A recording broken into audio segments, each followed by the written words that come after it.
These kings were not humans. They were these Anunnaki people. There are people who believe they're the direct descendants of these beings and that they have the right to rule over human beings still to this very day. And they came from the Bureau.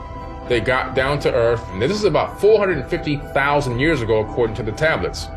The Anunnaki, who are also the Atlanteans, that's the same people. The Atlantean is the civilization. Anunnaki means those who came from heaven to earth. And they started off with this cloning system at first. So Isis says, I have an idea. She says, I'm going to take an egg from one of the women. And they took the egg and she cleaned out some of the genetic material. They added some of their essence to the egg. They put it in her womb. She took it to term 10 months. And then you see her in this famous cylinder scroll holding up this baby saying, my hands have created it. She gave birth to the Adamu, which means first man. So they put Adam in this Eden, E-D-I-N, and this Eden was this laboratory where they would have these mating rituals between the different peoples. And when they got Adam in there, they tried to mate him with these other ones. They made Eve. They mated them and bingo, it worked. Crazy story. That was about 200,000 years ago.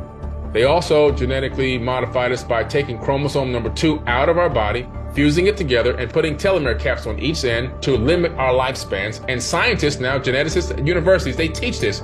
They say, we don't know how this happened. It's an artificial mutation that would have taken millions of years to happen, but it happened about 200,000 years ago. So the tablets line up with modern science. And so it's the foundation of a high-level civilization. When we got to one of the highest advanced civilizations, which started out in Sumer and then migrated over into the land of Kemet before it became Egypt, the initial pharaohs would be a direct bloodline of one of these Anunnaki people. When they relocated home base to the land of Kemet, they rebuilt the land of Kem out of the mud because there was a great flood. At this dawn of this new era, 36,000 years ago, the gentleman who started this, his name was Thoth, T-H-O-T-H. And he's known as a wisdom keeper. He's known all over the entire world, but he ruled over the land of Kemet for 14 or 16,000 years, roughly thereabout, according to the ancient Egyptians. And then he left there and went to Mesoamerica and kickstarted the Teotihuacan in Mexico City. That was all his master architectural plan. And Teotihuacan is part of his African name, which is also known as Tahuti. And Teotihuacan in Mexico really means the city of Tahuti that he built out there. So he left there, and that's why the pyramid complex there mirrors the one at Giza in Africa. Akhenaten is King Tut's father. So Akhenaten decided, I'm going to become a monotheistic ruler and not the kind of believes in multiple gods. And what got into him was Amun-Ra, who's also Thoth's brother.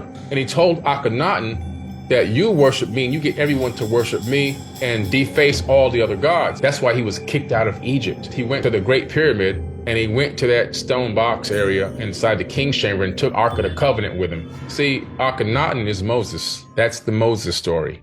They ended up in the desert with the Ark of the Covenant, which is well noted and documented in biblical text. A super advanced technological machine.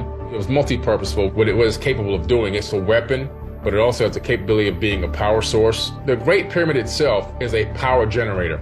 It was built on top of an aquifer, and the water running underneath the Great Pyramid, it creates physiostatic electricity. Those ions would get pushed up into the Grand Gallery, and they had resonating rods in the slots going up the Grand Gallery. When it got to the king's chamber, some other type of fusion would happen, and it would then send the energy up through the apex, and the apex, which is now missing, would then transmit it out wirelessly to the obelisk, which then collect this ambient electricity. And if you had a JED, you can pick up this ambient wireless electricity. You can see the JED connected to light bulbs and so forth like a Nidera. I knew it wasn't a sarcophagus, but it's the same exact, I measured it. It's the same exact dimensions as what? The Ark of the Covenant. So when Akhenaten took that, he took the power source for Egypt. As time continued to go by, and they began to then handpick specific people to do specific things, and they would then create these genetically modified or bloodline people. Yeshua was one of them. He was a chosen one to bring a certain level of Christ consciousness, which existed before Jesus Christ, that terminology ever came to be.